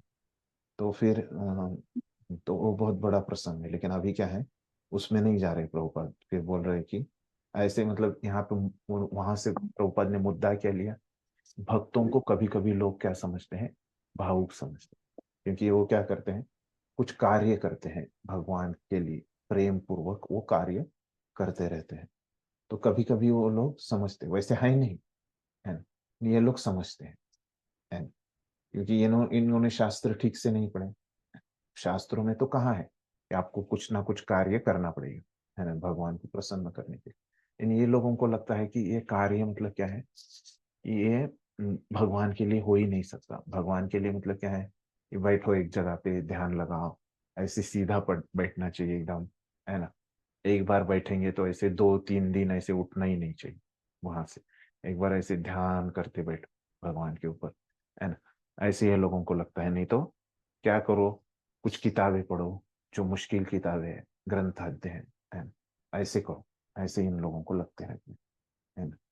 तो लेकिन भक्त लोग कभी कभी ऐसे नाचते हैं, गाते हैं, कुछ कार्य करते हैं, तो इनको क्या समझते हैं लोग, भावुक समझते हैं, है ना। प्रकाशानंद सरस्वती के जैसे लोग, है ना, कभी कभी भक्तों की आलोचना दार्शनिक यह सोचकर करते हैं कि भक्तगण अंधकार में है और दार्शनिक दृष्टि से भोले भाले भावुक है, तो इनको कुछ समझता नहीं, है ना। और फिर वो क्या कर रहे हैं, इस तरह से अपने एक भावना से वो भक्ति कर रहे हैं, मन से। इनको कुछ आधार नहीं, शास्त्रों का कुछ आधार नहीं। प्रभुपाद क्या बोलते थे, बुक्स आर द बेसिस, मतलब ये शास्त्र अध्ययन से क्या हो जाता है, हमारा एक आधार तैयार हो जाता है, बेस, जिसको हम बोलते हैं ना, घर का एक बेसमेंट होता है ना, वो बेसमेंट तैयार हो जाता है। इन ये लोग, उनको लगता है कि ये भक्तों का कुछ बेसमेंट है ही नहीं। ऐसे अनेक बड़े बड़े विद्वान पुरुष हैं जिन्होंने भक्ति का दर्शन प्रस्तुत किया है, किंतु यदि कोई भक्त उनके इस साहित्य का या अपने गुरु का लाभ न भी उठाए, है, तो मतलब प्रभुपाद यहाँ पे क्या बता रहे हैं, कि भक्त है वो कभी कभी इतना पढ़ाई नहीं करेगा, है ना, भले ही उनके आचार्यों ने लिखे हैं, है ना। जैसे हमारे रूप गोस्वामी प्रभुपाद ने भी कितने ग्रंथ लिखे, है ना। लेकिन कभी कभी क्या है कि सब लोग ये पढ़ नहीं पाएंगे, आवश्यक है पढ़ना, है ना, इन पढ़ नहीं पाएंगे सब लोग। और यदि वह अपनी भक्ति में एकनिष्ठ रहे, लेकिन वो क्या कर रहा है, उतना अभी समय नहीं दे पा रहा है ये ग्रंथ अध्ययन को, है ना, लेकिन वो अगर भक्ति में लगा है तो उसके अंतर से कृष्ण की स्वयं सहायता है।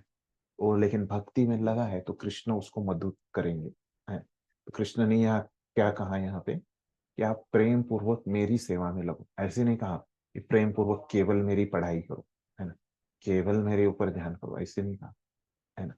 क्या करो, प्रेम पूर्वक मेरी सेवा में, मेरी भक्ति में आप लगे हैं तो कृष्ण ऐसे मदद करते हैं। अतः कृष्ण भावनामृत में रत एकनिष्ठ भक्त ज्ञान रहित नहीं हो सकता, है। तो अभी उसके पास ज्ञान नहीं है, लेकिन भगवान क्या करेंगे, ज्ञान और रूपेण भास्वता, भगवान बोल रहे मैं उसको वो ज्ञान दे दूंगा। इसके लिए इतनी ही योग्यता चाहिए कि वह पूर्ण कृष्ण भावनामृत में रहकर भक्ति संपन्न करता रहे, है। तो इसके लिए क्या योग्यता है, भक्त को भक्ति करते रहना चाहिए, है ना। बाकी सब भगवान देख लेंगे। और कैसे वो करना चाहिए भक्ति, प्रेम से करना चाहिए, सतत करना चाहिए, है ना। आज किया कल नहीं किया ऐसे नहीं, है ना, सतत 24 घंटे उसको सब कुछ भगवान की प्रसन्नता के लिए वो करेगा, तो भगवान उसको जरूर मदद करेंगे। जी माता जी, आपका क्या प्रश्न। हरे कृष्ण प्रभु जी। हम्म, प्रभु जी, जैसे आपने अभी बोला कि ये लोग समझते हैं कि ये तो 24 घंटे सेवा में लगे हैं, अध्ययन नहीं कर रहे हैं शास्त्र का, तो ये कैसे जानेंगे। तो ये कौन सोचते हैं, ये जो अभक्त होंगे, नॉन डिवोटीज, मतलब उनके बारे में बताया जा रहा है ना यहाँ पर, दार्शनिक जैसे बोला गया है यहाँ पे। सरस्वती की तरह जो लोग, खास करके मायावादी लोग, जो विद्वान है ना, तो उनको लगता है कि ये पढ़ाई करने से ही ज्ञान प्राप्त, ऐसे जिनको लगता है भक्ति करने से ज्ञान प्राप्त होता है, ऐसे नहीं लगता उनको। ये ज्ञान और वैराग्य है ना, कैसे प्राप्त होते हैं? भक्ति से ही प्राप्त होते हैं। उनको लगता है कि ये अलग तरीके से प्राप्त होते हैं। ऐसे लोग, उनको लगता है अरे ये लोग पढ़ाई नहीं करते तो इनको कैसे ज्ञान प्राप्त है ना, ऐसे लगता है। स्पष्ट है? तो प्रभु जी, क्या उनको हाँ भगवत गीता का ये कि भगवान खुद ज्ञान देते हैं आत्म साक्षात्कार, या उसमें विश्वास नहीं है उनको? फिर से पूछे, आपका शुरू में आवाज नहीं आया। मैं बोल रही हूँ, जैसे दार्शनिक लोग जो होते हैं, ज्ञानी लोग, हम्म। आ, क्या उनको ये श्लोक पता नहीं है, या फिर उसमें विश्वास नहीं है उनको? खुद आके वो आत्म पता नहीं, अभी उनको ही पता उसका कारण जो है, वो बताया नहीं उन्होंने। लेकिन वैसे रहता है उनका समझ, है ना? तो कुछ गलत करते होंगे, परंपरा में नहीं सुनते होंगे, कुछ अलग अर्थ निकालते होंगे। है।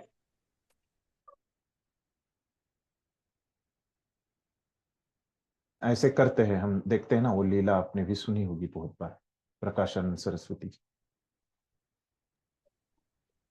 तो इसका रीजन ये है क्या, भगवान उन्हें ये ज्ञान देना नहीं चाहते हैं अंदर से? जैसे माता जी बोली कि वो तो शास्त्र का पाठ करते हैं। अगर हम शास्त्र पढ़ते हैं, जैसे गीता हो या कोई भी शास्त्र जिसमें भगवान हमें ये सब इतना बता रहे हैं, लेकिन फिर हमने एक श्लोक पढ़ा था ना आगे कि हो सकता है कि हम इतना सारा शास्त्र पढ़ रहे हैं, लेकिन जब तक भगवान नहीं चाहेंगे तब तक हम उससे नहीं समझ सकते हैं। भगवान तो चाहते हैं कि हम सब लोग ये करें, पढ़े, है ना?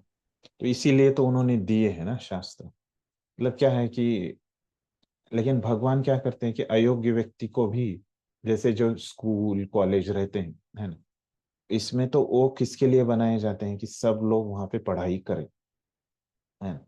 लेकिन वो क्या सब लोगों को डिग्री दे देते हैं? क्या नहीं दे देते हैं? तो जो पढ़ेंगे उनको ही डिग्री दे देते हैं, वैसे हो जाता है। तो स्कूल कॉलेज अस्पताल किसके लिए बनाए हैं? है ना? तो जो बीमार व्यक्ति है उसको ठीक करने के लिए ही बनाए हैं। लेकिन अस्पताल में भी लोग मरते हैं ना, तो उसी तरह हो जाता है ना?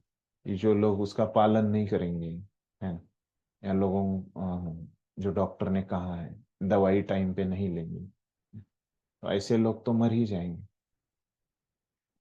तो उसी तरफ से है ये सब कुछ, है ना?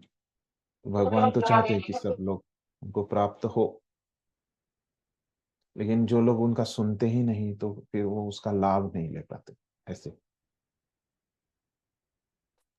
सही बात। तो इसीलिए क्या है, भगवान तो अपने मित्र है ना, सबके मित्र है। ऐसे नहीं कि उन लोगों के मित्र नहीं है, या वो केवल भक्तों के ही मित्र हैं। भगवान क्या बोलते हैं, हमने 5वें अध्याय में देखा, क्या बोलते हैं? सुहृदम, क्या बोलते हैं सुहृदम के आगे क्या है?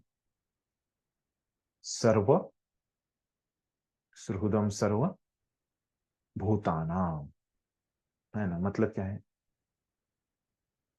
भगवान सभी जीवों के मित्र है। बराबर? तो इसीलिए भगवान को तो लगता है कि सभी जीवों ने आना चाहिए, तो इसीलिए तो भगवान क्या हो, प्रचार तो करते हैं भक्त लोग, है, सभी को प्रचार करते हैं। लेकिन क्योंकि भगवान की ऐसी इच्छा है ना, सब ने उनके पास आना चाहिए। ऐसे भगवान की इच्छा नहीं। ठीक है। हरे कृष्ण प्रभु जी। हम्म। मेरा एक क्वेश्चन है प्रभु जी। हम्म। कभी कभी हम देखते हैं कि बहुत सारे ऐसे होते हैं, एक्चुअली मैं मतलब ऐसे भक्तों को भी पता नहीं, मुझे मैंने देखा है प्रभु जी, कभी कभी क्या होता है, बहुत हम्म। सारे अगर हम शास्त्र का ज्ञान कर मतलब पढ़ लेते हैं तो बहुत सारे उसमें लिखा है कि इसको हमें करना चाहिए, इसको नहीं करना चाहिए, कुछ मतलब नियम वगैरह आ जाते हैं उसमें, बताते हैं।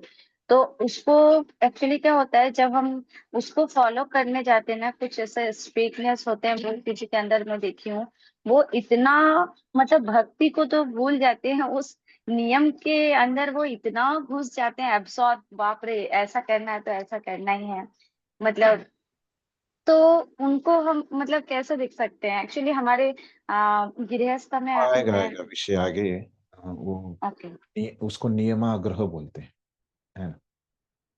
नियमों का वो आग्रह करते हैं, है ना। नियमों को ज्यादा वो प्रधानता देते हैं। वो आपको ये उपदेशामृत ग्रंथ जो हम पढ़ने वाले हैं ना, भगवत गीता के बाद, है ना, मैं ही लेने वाला हूँ उपदेशामृत ग्रंथ, उस समय आएगा ये विषय, है। ही जिन बोल। जो लोग रहते हैं इस प्रकार के, उनके बारे में हम उस समय चर्चा करेंगे, है ना, ओके, उपदेशामृत ठीक है। ग्रंथ। हाँ, ठीक। और कुछ? नहीं प्रभु जी। ठीक, अगला पढ़िए फिर माता जी। जी हरे कृष्ण। आधुनिक दार्शनिकों का विचार है कि बिना विवेक के शुद्ध ज्ञान प्राप्त नहीं किया जा सकता।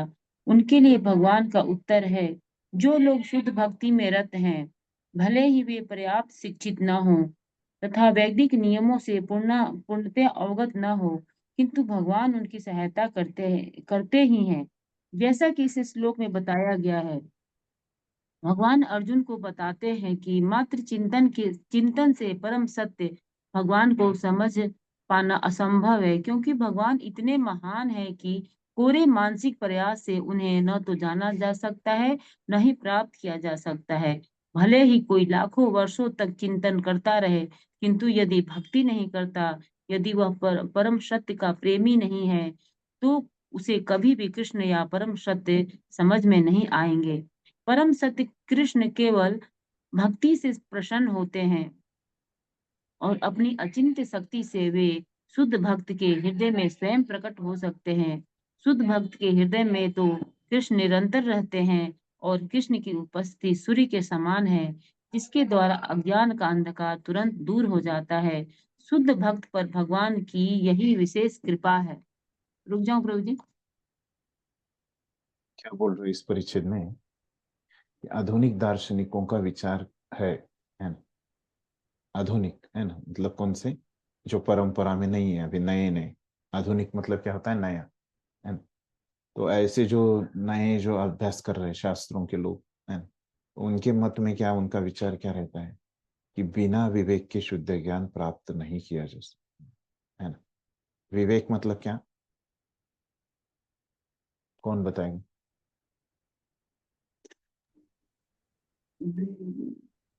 ज्ञान प्रभु जी।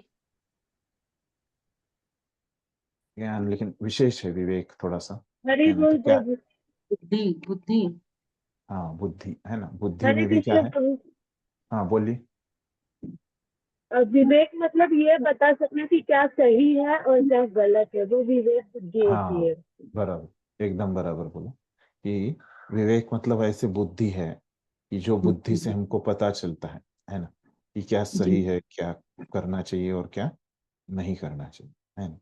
सही क्या है, गलत क्या है, हमको पता चलता है। तो बोल रहे हैं कि तो ये अगर नहीं है हमको, है ना, ज्ञान नहीं है, ऐसे ऐसी बुद्धि नहीं है, सही और गलत को पता करने वाली अगर बुद्धि हमारे पास नहीं है, तो क्या हो जाएगा? हमको ज्ञान प्राप्त नहीं होगा, है ना। ऐसे वो लोग बोलते हैं। कौन लोग बोलते हैं? जो नए शास्त्र का विचार कर रहे हैं, आधुनिक दार्शनिक जो होते हैं। आधुनिक दार्शनिक है। तो ऐसे बोलते हैं कि ज्ञान नहीं मिलेगा, लेकिन भगवान उत्तर में क्या बोल रहे हैं? सच क्या है कि जो लोग शुद्ध भक्ति में रत है ना, तो इसको छोड़ दो। आप क्या करो? शुद्ध भक्ति के रास्ते पे चलो, है ना। ये शुद्ध भक्ति का जो रास्ता है, भगवान बोल रहे हैं, है ना, वो क्या रास्ता है? अभी तक क्या बताया उसके बारे में भगवान ने? सेवा करना, प्रेम पूर्वक भगवान का सेवा करते जाना, निरंतर। निरंतर निरंतर हम्म, निरंतर। हम्म। तो और भले अपनी ही, सभी है ना, इंद्रियों ये को शुद्ध लगाना भक्ति के उसमें। रास्ते में भले ही वे पर्याप्त शिक्षित न हो, है ना, तो उसने अभी शास्त्रों का उतना पढ़ाई नहीं की, है ना, तथा वैदिक नियमों से पूर्णतया अवगत न हो, है ना। वेदों का भी उसने अभ्यास नहीं किया है ना, वेदों नियम उसको पता नहीं, किंतु भगवान उनकी सहायता करते हैं। फिर क्या हो जाता है? भगवान उनकी मदद करते हैं, है। जैसा कि इस श्लोक में बताया गया है। तो यहाँ पे भगवान ने बोला है वैसे, है ना, वो बोल रहे थे। भगवान अर्जुन को बताते हैं कि मात्र चिंतन से परम सत्य भगवान को समझ पाना असंभव है। तो केवल चिंतन से, है ना, मनोधर्म नहीं, भक्ति मतलब क्या है, मनोधर्म नहीं है ना। तो वो क्या है कि भगवान की सेवा में लगना, है ना, उनकी प्रसन्नता के लिए, अपनी प्रसन्नता के लिए नहीं, है ना। भगवान की सेवा भगवान की प्रसन्नता के लिए, बदले में हमको कुछ चाहिए क्या उस सेवा के, नहीं चाहिए, है ना। हम क्यों कर रहे हैं वो सेवा, बस हमारा प्रेम व्यक्त करने के लिए, है ना, निरंतर भगवान की सेवा में, और कुछ नहीं चाहिए उस सेवा से हमको, है। क्योंकि भगवान इतने महान हैं कि कोरे मानसिक प्रयास से उन्हें न तो जाना जा सकता है, न ही प्राप्त किया जा सकता है। भगवान इतने महान होने से क्या होता है, हम उनको जान नहीं सकते, है ना, और उनको प्राप्त भी नहीं कर सकते। किससे, अपने बुद्धि से, अपने प्रयास से, है ना, और कोई माध्यम से, बिना भक्ति के, भक्ति से प्राप्त कर सकते हैं। भले ही कोई लाखों वर्षों तक चिंतन करता रहे, है ना, आप 1 लाख 1 करोड़ वर्ष भी भगवान का चिंतन करो, किंतु यदि भक्ति नहीं है ना, भक्ति नहीं करता, सॉरी, भक्ति नहीं करता मतलब भगवान के प्रसन्नता के लिए कार्य नहीं करता, प्रेम पूर्वक नहीं करता, है ना, तो निरंतर नहीं करता, ऐसे है, तो यदि वह परम सत्य का प्रेमी नहीं हो तो उसे भी कभी भी कृष्ण या परम सत्य नहीं समझ में नहीं आएंगे। इसको कभी भी भगवान के बारे में ये समझ नहीं सके। परम सत्य कृष्ण केवल भक्ति से प्रसन्न होते हैं और अपनी अचिंत्य शक्ति से वे शुद्ध भक्त के हृदय में स्वयं प्रकट हो सकते हैं। तो कैसे भगवान यहाँ पे, ऐसी कौन सी शक्ति है ना, जिससे भगवान यहाँ पे प्रकट हो जाते हैं, है ना, भक्त के हृदय में, वो कौन सी शक्ति है, जिस शक्ति से, अचिंत शक्ति। अचिंत्य शक्ति, जिसको हम नहीं समझ पाए, है, जिसका हम चिंतन नहीं कर सकते, ऐसी अचिंत्य शक्ति, है ना, जिसको बुद्धि से हम नहीं समझ सकते, ऐसी शक्ति से, है ना। शुद्ध भक्त के हृदय में तो कृष्ण निरंतर रहते हैं और कृष्ण की उपस्थिति सूर्य के समान, जिसके द्वारा अज्ञान अंधकार तुरंत दूर हो जाता है। शुद्ध भक्त पर भगवान की यह विशेष कृपा है। तो शुद्ध भक्त भी क्या करता है, भगवान के लिए विशेष कार्य करता है ना, अपना सब सुख का त्याग करता है ना, और क्या करता है, भगवान के सुख के लिए कार्य करता है ना। और भगवान के सुख के लिए वो कैसे कार्य करता है, निरंतर कार्य करता है, प्रेम पूर्वक कार्य करता रहता है।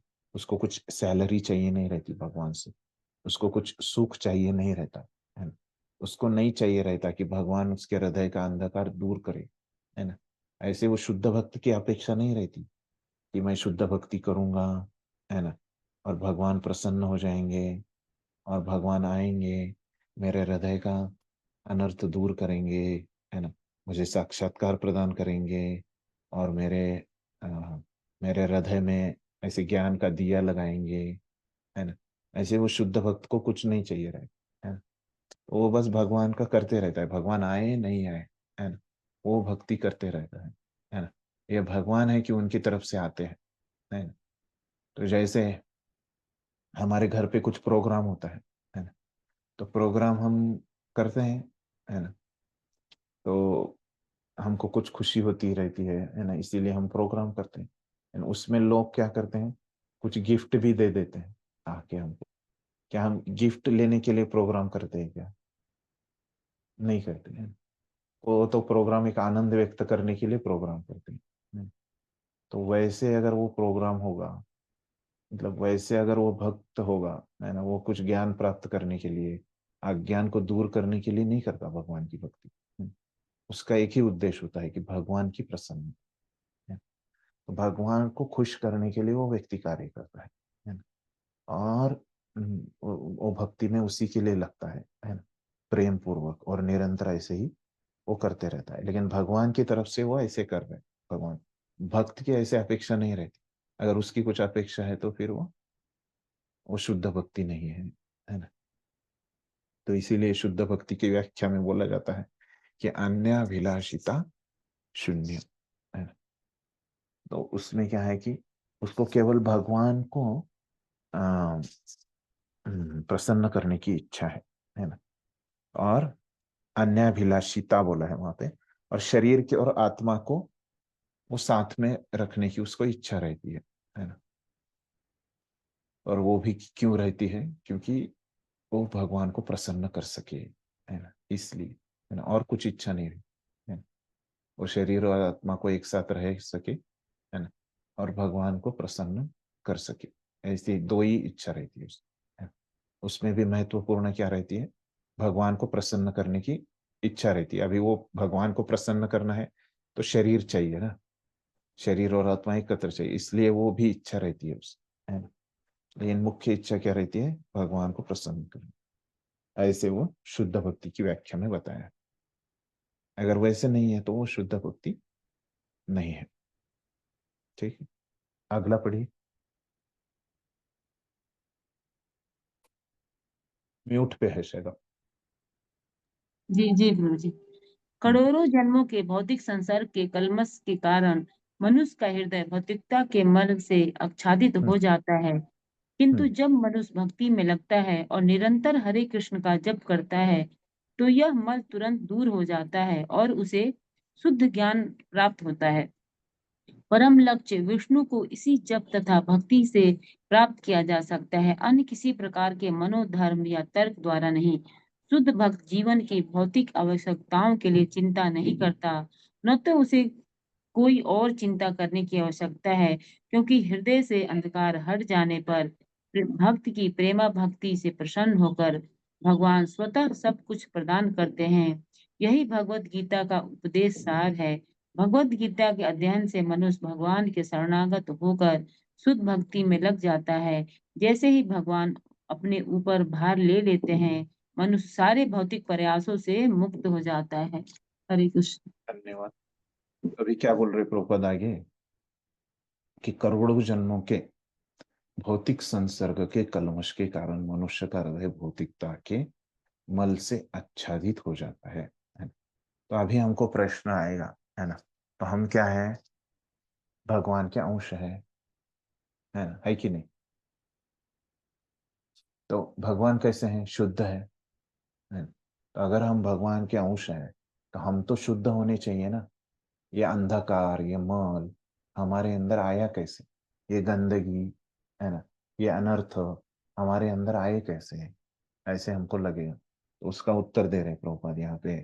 प्रभुपाद बोल रहे हैं कि हम इस भौतिक जगत में कितने जन्म हमने बिताए हैं, करोड़ों करो। जन्म, है ना। और ये क्या किया हमने, ये करोड़ों जन्मों में क्या किया, ये तीन गुणों के संपर्क में हम आए, है ना। ये भौतिक प्रकृति के संपर्क में आए। ये भौतिक जगत के संपर्क में आने से क्या हो जाएगा, हमारे में कलमश मतलब गंदगी, है ना, अनर्थ, है ना, ये हमारे हृदय में आ गए हैं, है ना। और इससे क्या हो जाएगा, ये क्या है, गंदगी मल है ना। और ये जो हम शुद्ध थे अंदर, है ना, हृदय में, है ना, हम भगवान के अंश है, तो हम तो शुद्ध है। लेकिन ये क्या हो जाएगा, भौतिक प्रकृति का जो हमने संग किया, उसके कारण क्या हो गया, ये हमारे ऊपर धूली आ गई है ना। हम ऐसे आच्छादित हो गए, हम गंदे हो गए। किंतु जब मनुष्य भक्ति में लगता है, ठीक है, अभी जैसे हम ये कपड़े पहनते हैं, है ना, रोज कपड़े कैसे हम पहनते हैं, हम धुले हुए, है ना, सुबह सुबह फ्रेश कपड़े पहनते हैं। लेकिन ये क्या हो रहा है, दिन भर ये कपड़े क्या करते हैं, ये धूल का संपर्क में रहते हैं, है ना। फिर रात में हम जब सोने जाते हैं तब ये पहले ही गंदे हो चुके होते हैं, है ना, कपड़े। फिर उसी तरह से, लेकिन ये कपड़े जब हम ये क्या करते हैं, उसको डिटर्मिनेंट में डाल के भिगो देते हैं, तब क्या होता है, इनकी शुद्धिकरण की प्रक्रिया चालू हो जाती है ना। तो वैसे ही क्या है, जब मनुष्य भक्ति में लगता है तो क्या होता है, भगवान यहाँ पे बोला, अभी भगवान कोई भक्ति करता है तो उसको ज्ञान भी मैं देता हूँ और उसका शुद्धिकरण भी मैं करता हूँ, है ना। ये अगर कोई ऐसे भक्ति में लगता है, कोई जप करके लगेगा, कोई सेवा से लगेगा, है ना, तो तुरंत क्या हो जाता है, एक गंदगी उसमें साफ होने लगती है ना, और शुद्ध ज्ञान उसको प्राप्त होता है ना। तो गंदगी भी साफ होती है और ज्ञान भी प्राप्त होता है ना। तो भगवान ने 9वें श्लोक में क्या बोला था कि उसको जो चाहिए वो बुद्धि मैं देता हूँ, है ना। और अभी 10वें श्लोक में बोल रहा है, मतलब 9वें श्लोक में बोल, सॉरी 10वें श्लोक में, 9वें श्लोक, गलती से 9वां बोल दिया। तो 10वें श्लोक में उन्होंने क्या बताया कि उसको मैं बुद्धि देता हूँ, मतलब ज्ञान देता हूँ। बुद्धि, ज्ञान कहाँ पे रहता है? बुद्धि में। तो भगवान ने ज्ञान दिया। फिर अभी 11वें श्लोक में क्या बताया? उसका अंधकार, गंदगी में निकाल देता हूँ। दो कार्य यहाँ पे होते हैं, एक तो शुद्धिकरण भी होता है और ज्ञान भी प्राप्त होता है। तो परम लक्ष्य विष्णु को इसी जप तथा भक्ति से प्राप्त किया जा सकता है।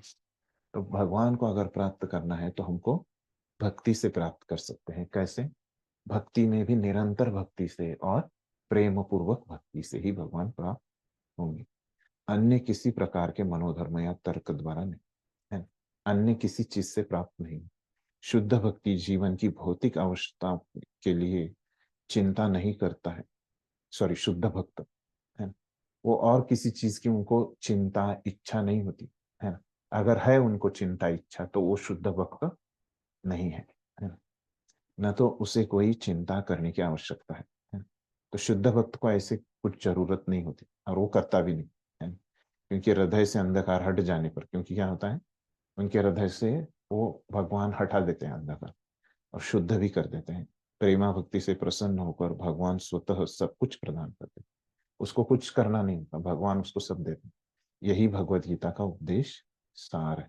क्यों ये भगवत गीता का सार है? क्योंकि हमने पहले ही देखा कि भगवत गीता के ये जो 4 श्लोक है ना, 10वें अध्याय के 8वें श्लोक से लेके 11वें श्लोक तक, इनको क्या कहा गया है? चतुश्लोकी भगवत गीता, है ना। और इनको चतुश्लोकी क्यों कहा गया है ये भी हमने देखा था कि चतुश्लोकी इनको कहा गया है क्योंकि ये भगवत गीता का सार है ना। और वो सार क्या है? यहाँ यही सार है कि हमको भगवान की भक्ति में प्रेम से निरंतर अगर हम लगे रहेंगे तो भगवान हमारा शुद्धिकरण करेंगे और भगवान हमको ज्ञान भी प्रदान करेंगे। भगवत गीता के अध्ययन से मनुष्य भगवान के शरणागत होकर शुद्ध भक्ति में लग जाता है। जैसा ही भगवान अपने ऊपर भार लेते हैं, है ना, किसका भार लेते हैं? अपने शुद्धिकरण का भार किसके ऊपर है? भगवान के ऊपर है। मनुष्य सारे भौतिक प्रयासों से मुक्त हो जाता है और हम वो सब प्रयासों से मुक्ति प्राप्त हो जाती है। इस तरह से प्रभुपाद ने अभी ये समझाया हमको। तो आचार्यों से कुछ विशेष बात इसमें है क्या, देख लेते। ऐसे भगवान यहाँ पे भक्तों के साथ आदान प्रदान करते रहते हैं।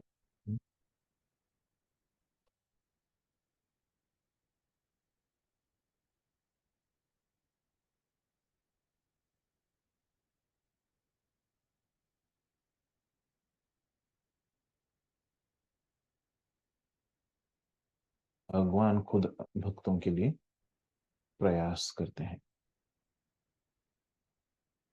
स्वतः भगवान ऐसे करते हैं, है ना, और किसी से करवाते नहीं।